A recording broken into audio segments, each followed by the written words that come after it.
mempermudah akses ya masyarakat. Dengan adanya aplikasi-aplikasi yang ada, ini bisa memudahkan akses masyarakat, mempercepat layanan publik yang menjadi efektif dan efisien. Kemudian juga masyarakat bisa mengakses melalui WiFi yang nanti kita berikan WiFi gratis di lokasi-lokasi publik. Mulai dari mendengarkan aspirasi para petani, para nelayan, para buruh, dan juga yang lainnya yang menitipkan pesan kepada saya, Bu Airin, Banten harus lebih maju lagi.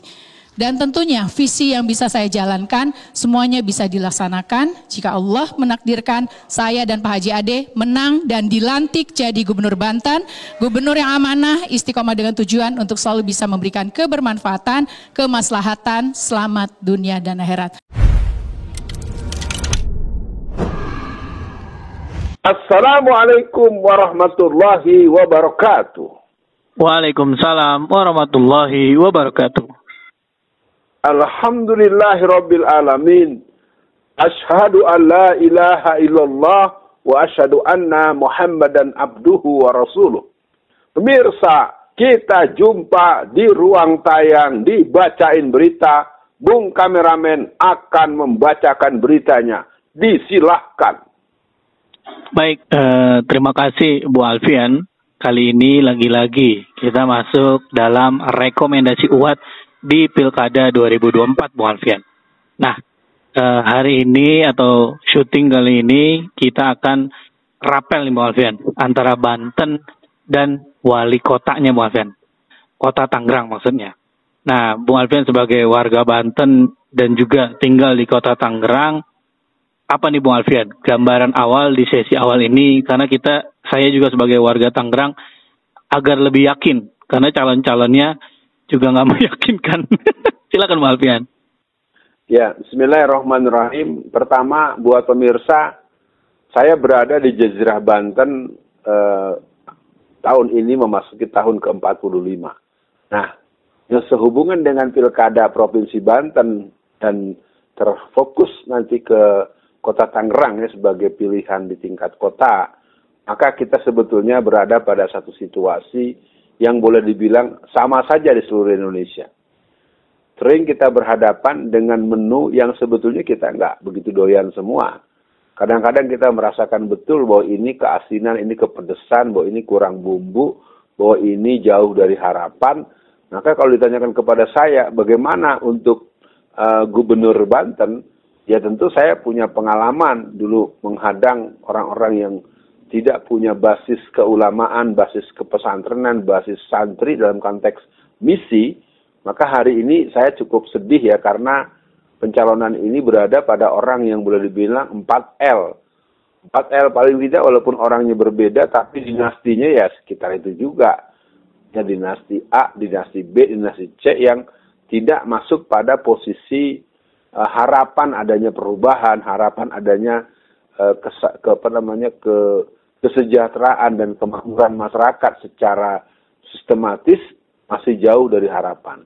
Untuk provinsi, kita memang ada melihat dua orang atau dua pasang yang mengemuka ya, yaitu pasangan Andra Soni dengan orang yang bernama Dimyati Natakusuma, dan pasangan antara Bu Airin dengan Pak Ade, yang mana itu adalah duet dari Golkar dengan PDIP.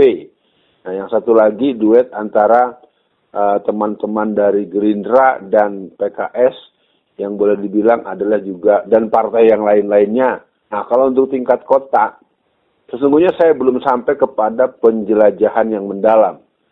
Tapi saya tetap berpandangan bahwa di Kota Tangerang, kita tidak bisa menyerahkan kepada orang yang baru coba-coba, apalagi orang yang sebetulnya basicnya tidak masuk pada peran-peran leadership secara birokrasi, walaupun itu hak mereka untuk maju. Kata kuncinya adalah, kalau untuk di tingkat provinsi, saya punya dilema ya, sejak dulu kan saya termasuk yang menyoal kepemimpinan perempuan. Itu satu dilema yang saya miliki. Nah, tetapi mungkin nanti akan saya sampaikan bahwa Banten sedang berada pada satu kebutuhan untuk berubah dan perubahan. Nah, semangat perubahan itu sebetulnya juga tidak cukup mengemuka dari dua pasangan calon yang berkompetisi. Nah, di tingkat Kota Tangerang, satu waktu saya pernah jumpa dengan Pak Sahrudin.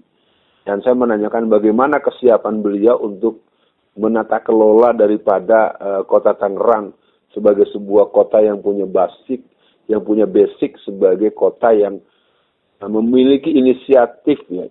Pernah tahun 2007 muncul sebuah Perda 7 dan Perda 8 di masa kepemimpinan Bapak Wahidin Halim, yaitu Perda yang berhubungan dengan minuman keras dan pelacuran.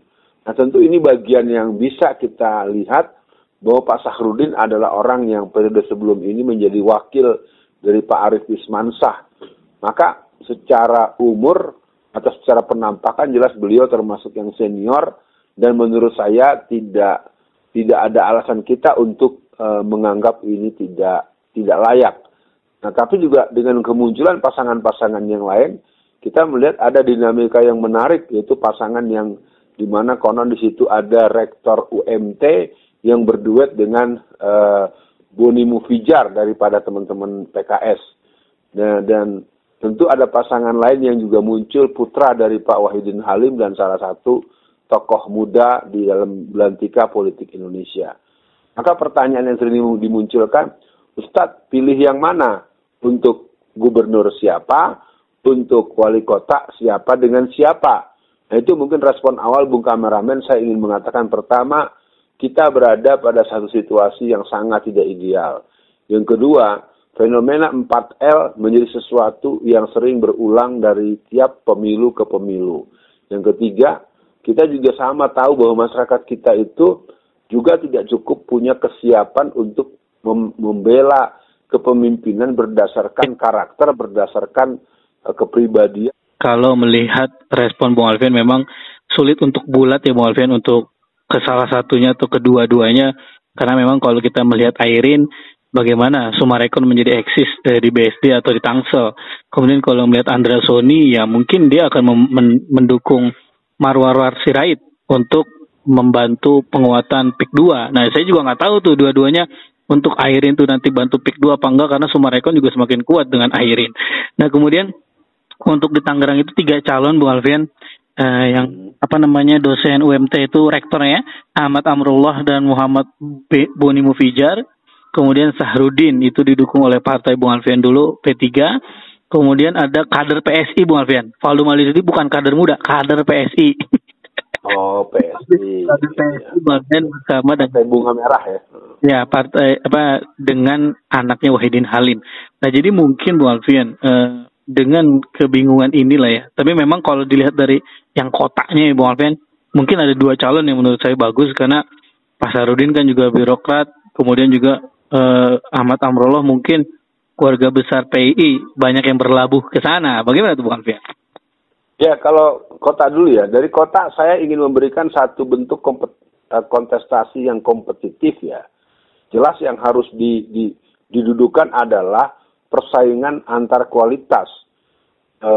Kerangka kerjanya fastabikul khairat, dan formulanya harus formula unjuk kekuatan dalam konteks ilmu, dalam konteks visi, dalam konteks misi. Jadi siapa yang layak untuk memimpin, yaitu yang mendapatkan suara terbanyak. Siapa orangnya? Kalau buat saya tidak ada perdebatan yang terlalu serius, karena dengan saya sudah mengatakan pernah berjumpa dengan Pak Sahrudin pada tanggal 18 bulan November tahun 2023, dan saya sudah sebagai orang yang punya komitmen pertemanan, saya tanya, bagaimana Pak, siap nggak maju? Dan ini menjadi satu situasi yang cukup serius, karena para camat, para lurah, dan para orang-orang yang berinteraksi secara fungsi-fungsi kerja pengelolaan Kota Tangerang, nama Pak Sahrudin punya garansi bahwa dia akan memberikan pemihakan dan pembelaan kepada kepentingan masyarakat pribumi, kepentingan masyarakat Muslim, kepentingan masyarakat Tangerang, yang tentunya kepada Pak Sahrudin, dengan mendengar ini, Anda harus juga koreksi diri bahwa permainan-permainan pola lama yang mengulang cara-cara lama tentu harus secara serius, secara radikal harus diganti. Kita harus, orangnya boleh tua tapi paradigmanya muda. Orangnya boleh orang yang generasi lama, tetapi dia mempunyai visi masa depan yang baik. Itu mungkin untuk Kota Tangerang. Nah, kalau untuk di Provinsi Banten, terus terang saja Bung Kameramen, masyarakat itu kelihatannya punya kecenderungan kuat kepada Airin. Terus terang saja, ini saya bicara dalam analisa geopolitik tingkat Provinsi Banten. Tetapi memang Airin mendapatkan proses pensikapan yang sangat sistematik yang membuat dia agak sulit untuk mensosialisasikan rencana dia secara visi dan misi dan mengaktualisasikan gagasan-gagasannya. Karena beberapa kali kampanye beliau bersama Pak Ade itu mendapatkan hambatan-hambatan yang sangat serius. Aparat tertentu itu memanggil camat-camat dan lurah-lurah dan memberikan ancaman-ancaman yang diduga mengarah kepada pemihakan pada pasangan calon tertentu. Saya menganggap itu sebuah tindakan yang tidak tepat. Bahkan Mahkamah Konstitusi konon baru memutuskan bahwa apabila ada bukti yang kuat, maka aparat yang berpihak dalam proses pilkada ini bisa terkena sanksi pidana. Nah, itu perhatian mungkin buat Bung Kameramen, buat pemirsa, bahwa sebetulnya keterlibatan aparat yang sampai mendatangi para pengurus-pengurus wilayah seperti camat, lurah, dan seterusnya untuk diarahkan kepada pemilihan pasangan tertentu, itu amat sangat tidak mendidik. Maka pengalaman ketika seperti dulu saya memaklumkan seorang Yati Rohayati sebagai ketua DPC P3, maka untuk kali ini sebetulnya Bung Kameramen perlu tahu, sesungguhnya arahan-arahan yang menguat itu adalah kepada Andra Soni dan Dimyati Natakusuma. Tetapi grassroots di bawah itu sangat menginginkan Bu Airin. Karena orang punya pengetahuan tentang beliau ketika beliau menjadi wali kota Tangsel. Memang beliau sebetulnya secara pribadi relatif tidak terlalu banyak masalah. Tetapi orang semua tahu yang sering bikin masalah itu suaminya. Saya punya pesan agar Anda sebagai salah satu bagian daripada personalia yang pernah dan masih menjadi bagian dari keluarga Pasar Rau, buatlah Allah yarham Ayahanda Tubagus Hasan Sohib tersenyum di alam kuburnya dengan Anda menjadi seorang pemimpin yang sayang pada rakyatnya. Pertama, lakukan penolakan dan bekukan PIK 2. Kembalikan PIK 2 menjadi perusahaan swasta, cabut menjadi dari PSN kembali swasta. Yang kedua, jangan semena-mena memaksa rakyat menjual dengan cara itu. Nah, ini yang saya agak dilema. Apakah kembali suaminya akan ikut-ikutan? Atau orang-orang pihak ketiga yang membersama beliau? Artinya, kepemimpinan itu adalah amanah. Kulukum ra'in wa kulukum mas'ulun an ra'yatihi. Ya. Setiap pemimpin itu akan dimintakan pertanggungjawabannya. Nah, maka dari itu, daripada penyampaian saya ini, kesimpulannya, kecenderungan yang terbangun di masyarakat untuk Gubernur Banten adalah kepada Airin dan Pak Ade. Itu yang saya baca. Dan saya masuk pada posisi ingin mengajak, ayo jangan khianati hati nurani. Untuk saya, secara khusus, Kota Tangerang, saya tetap masuk pada pemihakan kepada Pak Haji Sahrudin. Dasar kuatnya masih mungkin dibahas lebih jauh, tapi kata kuncinya saya pernah bicara langsung dengan beliau, dan tentu beliau akan melihat ini sebagai bagian daripada pesan dari seorang Alfian yang punya peran-peran perjuangan politik tingkat lokal Kota Tangerang. Ya, Bung Alfian, nggak apa-apa, mungkin ini video agak lama sedikit karena memang kan digabung Banten dan Kota Tangerang. Nah, Bung Alfian, kalau kita lihat elektabilitas ya Bung Alfian, per Oktober ya Bung Alfian, ini memang Airin itu diserang kiri kanan tapi elektabilitasnya dahsyat Bung Alfian. Kalau ada dari lembaga survei yang pertama, itu dia 71%, Andra Soni 39%. Kemudian di lembaga survei lain 50%, Andra Soni 10%. Kalau dari LSI lebih gede lagi nih, Airin 77% dan sisanya ya itu Andra Soni. Nah kemudian Bung Alfian untuk Kota Tangerang, ini sama Bung Alfian per Oktober juga Bung Alfian.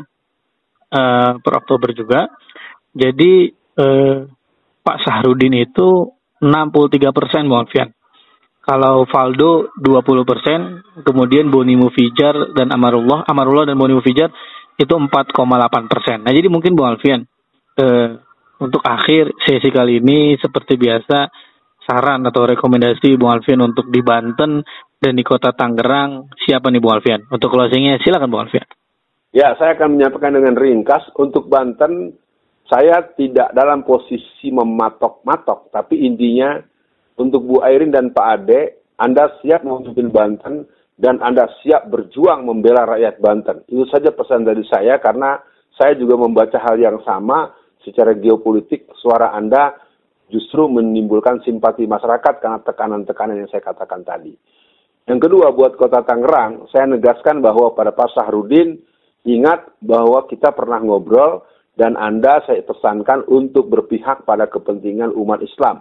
Saya menegaskan itu secara sangat leksikal, tidak basa-basi. Kepada Provinsi Banten, semoga terpilih gubernur, pasangan gubernur, wakil gubernur yang siap untuk mencabut PIK 2 yang PSN menjadi PIK 2 perusahaan yang harus diatur oleh kebijakan pemerintah pusat maupun pemerintah tingkat provinsi dan kota kabupaten terkait. Yang kedua, kepada Bapak Sahrudin dan pasangannya siap memimpin Kota Tangerang kembali menghidupkan atau kembali mensosialisasikan perda pelarangan minuman keras, pelacuran, dan penanganan pembinaan yang positif terhadap remaja masjid maupun keberadaan rohis-rohis di sekolah-sekolah. Sekian dibacain berita untuk Provinsi Banten dan Kota Tangerang, pemimpin 2024-2029. Selamat bekerja, Allah bersama orang yang amanah. Assalamualaikum warahmatullahi wabarakatuh.